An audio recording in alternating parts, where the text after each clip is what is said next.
Shout out sa taga Cebu. Shout out sa taga Cebu nga nagyan og lindol nga 6.7 magnitude.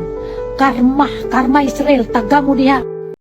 Dili pa lang yudugay, nahitabo ang dako nga linog nga miigo dito sa Cebu. Nasayod ta sa kahimtang sa biktima sa trahedya nga grabe kasakit ang ilang gibati kay ilang mga kabtangan nga guba, ang ilang mga mahal sa kinabuhi ang uban nawala, pero duna pagyuy tao nga usa ka OFW nga iya pagyong gitiwasan ang ilang problema. Shout out sa taga Cebu.